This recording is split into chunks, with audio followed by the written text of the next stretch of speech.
इरा आणि आर्यन भाग 5. सत्याचा शेवटचा पुरावा. रात्रीचे 11 वाजले होते. इरा आणि आर्यन त्या जुन्या बंगल्यातील तळघरात उभे होते. भिंतीवर एक गुप्त कप्पा दिसत होता.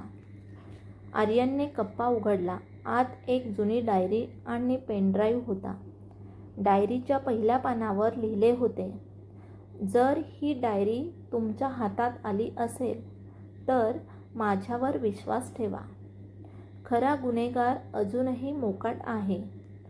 इराच्या अंगावर काटा आला. दोघांनी पेनड्राईव्ह लॅपटॉपमध्ये लावला. व्हिडिओ सुरू झाला. व्हिडिओमध्ये एक व्यक्ती स्पष्ट दिसत होती. तो व्यक्ती दुसरा तिसरा कोणी नसून आर्यनचा काका विक्रम. विक्रम एका मोठ्या व्यवहाराबद्दल बोलत होता. त्याने सर्व पुरावे नष्ट केल्याची कबुली दिली होती. इरा हादरली. म्हणजे आत्तापर्यंत आपण चुकीच्या व्यक्तीवर संशय घेत होतो. आर्यनच्या डोळ्यात राग दाटला.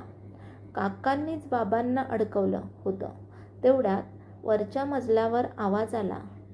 कोणीतरी तळघराचं दार बंद केलं. दोघे अडकले.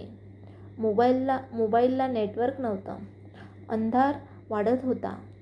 अचानक एका कोपऱ्यातून एक छोटा दरवाजा दिसला. तो उघडल्यावर एक गुपित बोगदा समोर आला. दोघे बोगद्यातून बाहेर पडले. पण बाहेर येताच समोर विक्रम उभा होता. त्यांच्या हातात बंदूक होती. तो हसत म्हणाला, खूप उशीर झाला. इरा, आता हे सत्य कुणापर्यंतही पोचणार नाही. इरा आणि आर्यन एकमेकांकडे पाहू लागले. पुढच्याच क्षणी गोळीचा आवाज घुमला. गोळी कोणाला लागली. गोळीचा आवाज संपूर्ण परिसरात घुमला. इराने भीतीने डोळे मिटले. आर्यन तिच्यासमोर उभा राहिला. क्षणभर शांतता पसरली. पण गोळी आर्यनला लागली नव्हती. विक्रमच्या मागून एका व्यक्तीने त्याचा हात ढकलला होता. ती व्यक्ती होती आर्यनची आत्या सविता. विक्रम, आता पुरे झालं, ती ओरडली. विक्रम संतापला. तू माझ्या विरुद्ध गेलीस. तो पुन्हा बंदूक उचलणार इतक्यात आर्यनने त्याच्यावर झेप घेतली. दोघांमध्ये जोरदार झटापट सुरू झाली. इराने संधी साधून पेन ड्राईव्ह उचलला. ती लगेच बाहेर धावली. तिने पोलिसांना फोन केला. काही मिनिटात पोलीस घटनास्थळी पोचले. विक्रम पळण्याचा प्रयत्न करू लागला. पण बाहेर सर्व बाजूंनी पोलीस तैनात होते. तो अखेर पकडला गेला. पेन ड्राईव्हमधील व्हिडिओ आणि डायरीतील माहितीमुळे विक्रमचे सर्व गुन्हे उघड झाले. आर्यनच्या वडिलांवरील खोटे आरोपही मागे घेतले गेले.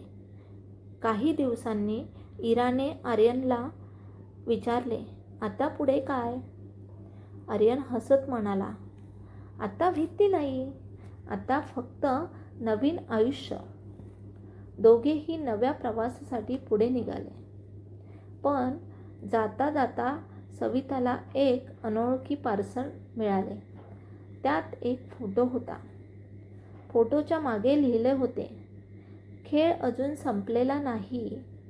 सविताच्या चेहऱ्यावरील हसू एका क्षणात गायब झाले. खेळ अजून संपलेला नाही. सविताच्या हातातील फोटो पाहून तिचे हात थरथरू कापू लागले. इराने फोटो हातात घेतला. त्या फोटोमध्ये लहानपणीचे इरा, आर्यन आणि आणखी एक मुलगा दिसत होता. फोटोच्या मागे लिहिले होते, तिसरा वारस अजून जिवंत आहे. आर्यनला काहीच समजत नव्हते. हा मुलगा कोण आहे? सविता काही क्षण शांत राहिली. तिच्या डोळ्यात अश्रू आले. ती हळू आवाजात म्हणाली, हा तुझा सख्खा भाऊ आरव. इराला धक्का बसला. पण आर्यनने तर सांगितलं होतं की तो लहानपणीच हरवला. सविता म्हणाली, तो हरवला नव्हता. त्याला मुद्दाम लपवण्यात आलं होतं. तेवढ्यात पार्सलमध्ये एक नकाशा सापडला. नकाशावर एका डोंगरावरील जुन्या हवेलीचं चिन्ह होतं. खाली लिहिलं होतं, जर आरवला भेटायचं असेल तर उद्या मध्यरात्री इथे या, एकटे या. इराने ठामपणे म्हटलं. हा नक्कीच सापळा आहे, आर्यन म्हणाला. सापळा असला तरी मी माझ्या भावाला सोडणार नाही. दुसऱ्या रात्री इरा आणि आर्यन गुपचूप त्या हवेलीत पोचले. संपूर्ण हवेली अंधारात बुडालेली होती. अचानक वरच्या मजल्यावरून पावलांचा आवाज आला. दोघे सावधपणे जिना चढू लागले. एका खोलीचे दार हळूहळू उघडले. आत एक तरुण खुर्चीला बांधला होता. आर्यन ओरडला. आरव तेवढ्यात संपूर्ण हवेलीचे दिवे लागले. समोर काळ्या कपड्यातील एक अनोळखी माणूस उभा होता. तो हसत म्हणाला, विक्रम फक्त एक प्यादा होता. खरा खेळ तर आता सुरू झाला आहे. इरा आणि आर्यन एकमेकांकडे पाहतच राहिले. त्यांच्या आयुष्यातील सर्वात मोठं रहस्य आता उलगडणार होतं. पुढचा भाग पाहण्यासाठी